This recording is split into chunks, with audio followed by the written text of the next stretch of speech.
কিন্তু মাননীয় জেলা শাসক এই ব্রিজের ব্যাপারে উদাসীন আছেন এবং হঠাৎ ডিসিশন নিচ্ছেন, যার কোনো আমরা খুঁজে পাচ্ছি না এগুলো কি চলছে।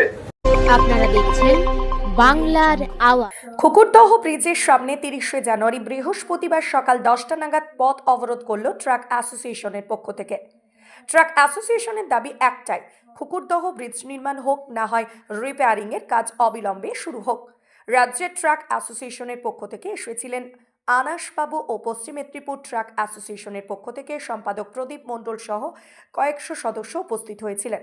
কয়েক ঘন্টা পথ অবরোধ করার ফলে ঘাটাল পাঁশকুড়া রাজ্য সড়ক স্তব্ধ হয়ে যায়। ট্রাক অ্যাসোসিয়েশনের চাপের মুখে পড়ে দাসপুর থানা ও পাঁশকুড়া থানার পুলিশ উপস্থিত হয় খুকুরদহ পথ অবরোধের সামনে।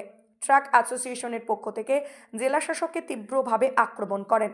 ট্রাক অ্যাসোসিয়েশনের পক্ষ থেকে প্রশ্ন করা হয় যে ঘাটাল পাঁশকুড়া রাজ্য সড়কের রাস্তা কত সুন্দর নির্মাণ হয়েছে, কিন্তু তার মাঝে খুকুরদহ ব্রিজ কেন নির্মাণ হলো না?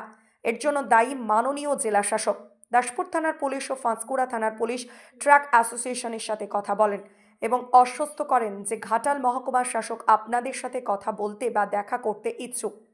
আপনারা পথ অবরোধ তুলে নিন এবং মহকুমার শাসকের সাথে কথা বলুন। এই কথার পরিপ্রেক্ষিতে ট্রাক অ্যাসোসিয়েশনের পক্ষ থেকে ঘাটাল মহকুমার শাসকের অফিসে আসেন, কথা বলেন।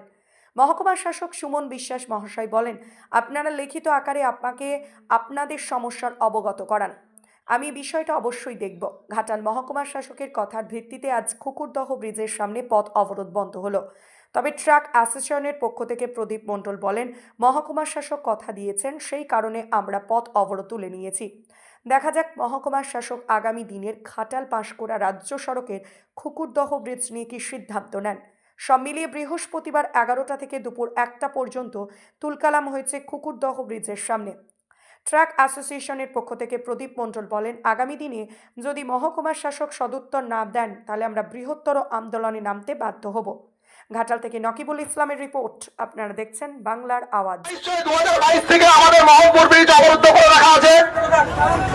তারপরে আমরা কি দেখছি, ব্রিজগুলি রিপেয়ারের নামে কোটি কোটি টাকা লুট চলছে। এই টাকা কারা লুট করছে, ব্রিজের কি সংস্কার হচ্ছে তার সদুত্তর আমাদের কাছে নাই। মহকুমা ব্রিজ দুবার রিপেয়ার হলো, তা সত্ত্বেও আমরা কি দেখলাম যে 25 টন গাড়ি পাসিং করে দেওয়া হলো। কিন্তু কেন করা হলো, আজকে কিসের ভিত্তিতে করা হলো? আমরা যখন কিন্তু মাননীয় জেলা শাসক এই ব্রিজের ব্যাপারে উদাসীন আছেন এবং হঠাৎ ডিসিশন নিচ্ছেন, যার কোনো আমরা খুঁজে পাচ্ছি না এগুলো কি চলছে। আজকে আমরা সরকারকে রোড ট্যাক্স দিচ্ছি, টোল ট্যাক্স দিচ্ছি, ইন্স্যুরেন্স দিচ্ছি, সমস্ত কিছু দিচ্ছি, কিন্তু সরকারের যেটা কাছে পাত্র আমরা বুঝতে চাই, আমরা চলার রাস্তা চাই, অন্য কিছু চাই।